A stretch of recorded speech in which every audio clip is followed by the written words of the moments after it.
ګرانو کتونکو السلام علیکم. زه محمد سلمان همدرد د حق غږ پښتو چینل خبري لنډیز کې ستاسو کوربه اوس تاسو پام را اړوم د مهمو خبرونو لنډیز ته.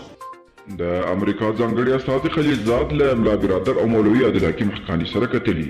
ډاکټر نعیم وردګ وایي په ترسره شوې کتنه کې د خبرو له لارې د افغانستان د روانې ستونزې پر حال ټینګار وشو او سپارښتنه وشوه چې ټول اړخونه باید د سولې په برخه کې خپل مسؤلیت په سم ډول ترسره کړي.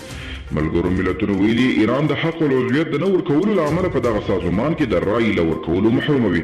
د ملګرو ملتونو نړیوال سازمان مشر انټوني ګوتریش ویلي چې ایران دغه سازمان ته $14 میلیونه حق العضویت نه دی ورکړی، نو له همدې امله دوی پریکړه کړې چې د رایې له حق به یې محروموي.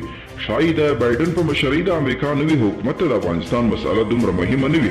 د کړکېچ نړیوالې ډلې څارونکي انډروني واټکنس په یوه مرکه کې ویلي چې د بایډن حکومت په امریکا کې کافي مصروفیتونه لري، نو له همدې امله ښایي د افغانستان مسأله دومره مهمه ورته نه وي. او د بهرنیو چارو وزارت وایي د افغان سولې په اړه د سیمه ایز او نړیوال اجماع د پیاوړتیا پر دوام د ګڼو هیوادونو او نړیوال سازمانونو له استازو سره خبرې کړي. د وزارت سیاسي مرستیال میرویس ناب ویلي چې د افغانستان سوله د ټولې سیمې په ګټه ده او په دې تړاو د نړیوالو همکارۍ اړینه ده.